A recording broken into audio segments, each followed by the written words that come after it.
Total Sports Recall is sponsored by Mira Artistry, where you can purchase beautiful fine art photography and abstract art. Contact Mira Artistry in regards to commissions and availability of the pieces on her site. She would like to create something special for you.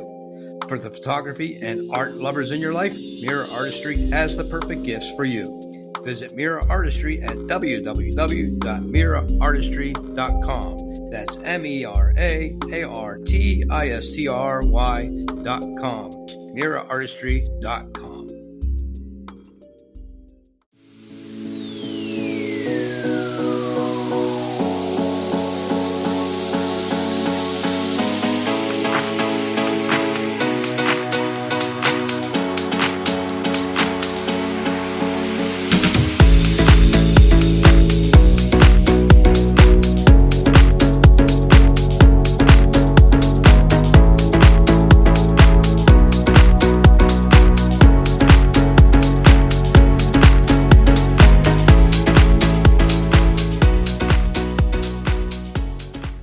Hi, this is Joe Ziemba from the podcast When Football Was Football, and you are listening to the Total Sports Recall Podcast, a part of the Sports History Network. Now, here's your host, Harv Aronson.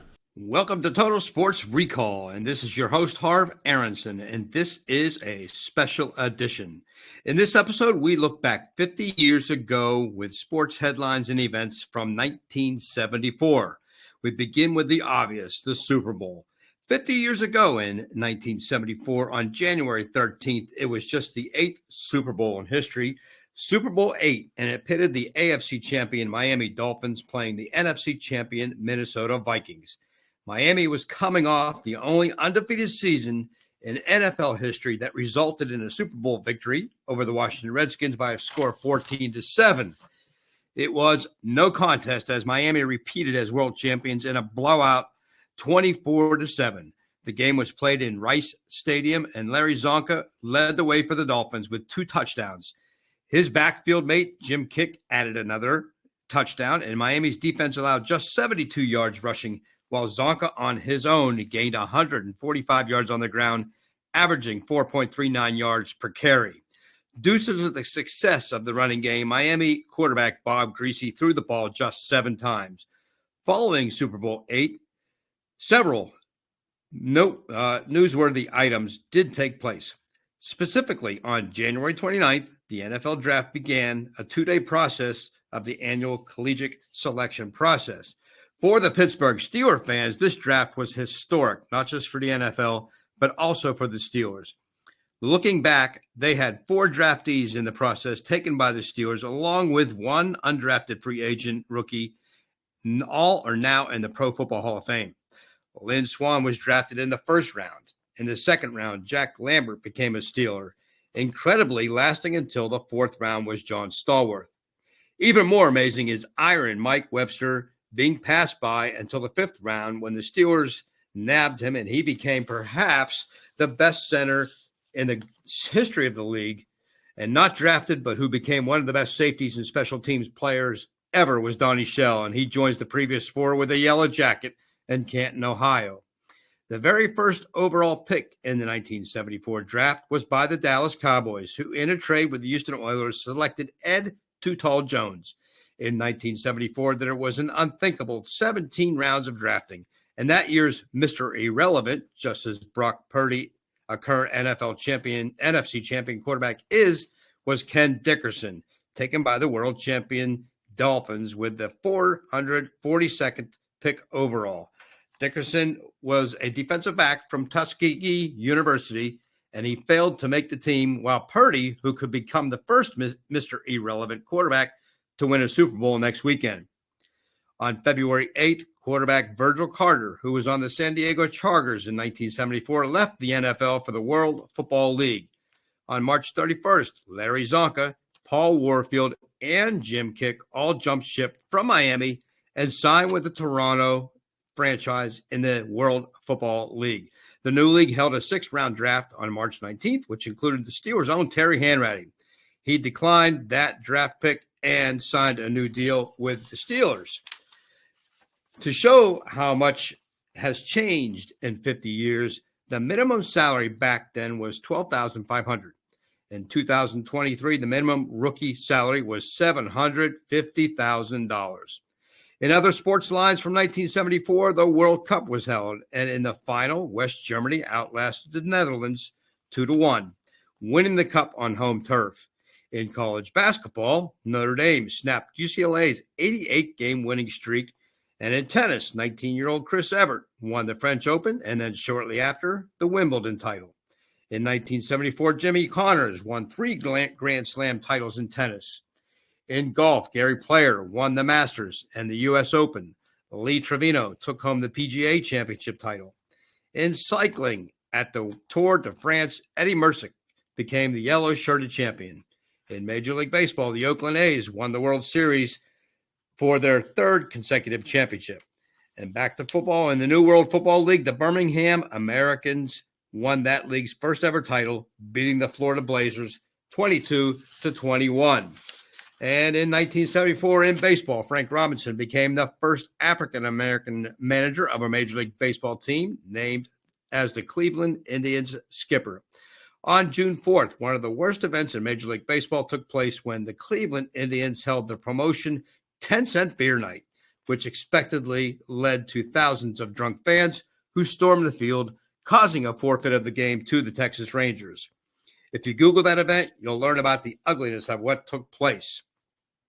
In the NBA and ABA, those titles were won by the Boston Celtics, who defeated the Milwaukee Bucks, and the ABA title went to the New York Nets, as they won 4-1 over the Utah Stars.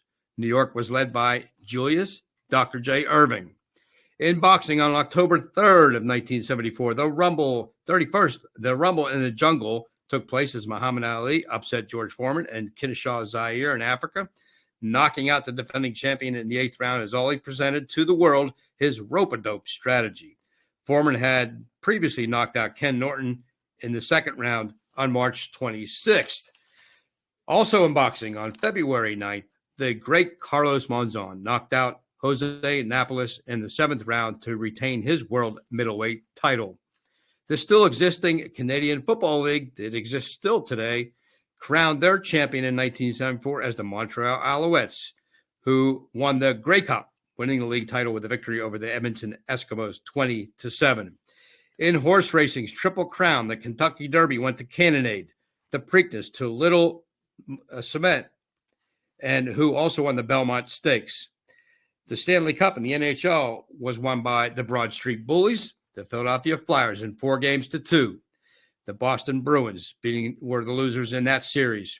In 1974, Muhammad Ali was named the Associated Press Male Athlete of the Year, while Chris Evert took home the female honor. Ali was also named by Sports Illustrated as the Sportsman of the Year. In college football, Penn State defeated LSU in the Orange Bowl 16-9, and in the Rose Bowl, Ohio State clobbered USC 42-21. On February 2nd, only 1,641 fans were in attendance for a game between the Cleveland Cavaliers and Golden State Warriors in the NBA.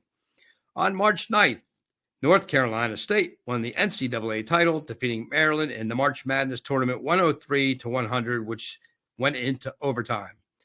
On April 4th in baseball, Hank Aaron tied Babe Ruth's home run career record at 714. That took place on April 24th.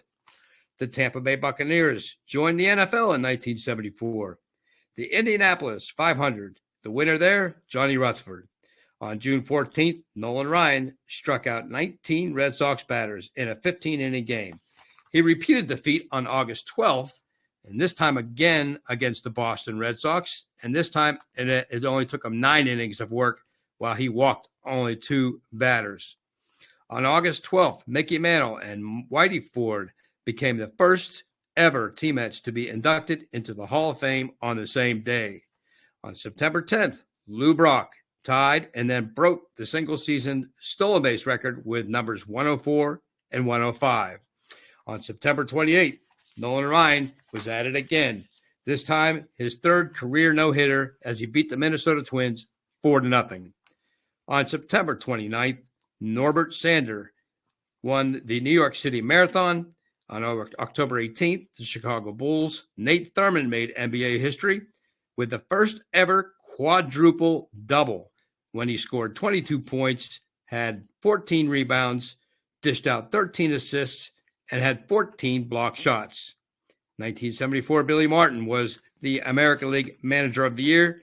And on October 24th, baseball's National League MVP went to the Dodgers' Steve Garvey. So there you have it, 1974, 50 years ago this year. For me, 50 years ago, I was 15 years old, thus I remember almost all of these events. I hope you enjoyed this journey back in time. And until next weekend, when another Total Sports Recall returns with another podcast, this is Harv Aronson, encouraging you to visit my website at totalsportsrecall.com and feel free to reach out to me on Twitter using @TSRHarv59 or by email at totalsportsrecall@gmail.com. Until next weekend, this is Harv Aronson wishing everyone a great week ahead. The contents of this podcast do not represent the opinions of others and are solely the opinions of Harv Aronson based on his experience, knowledge, and research.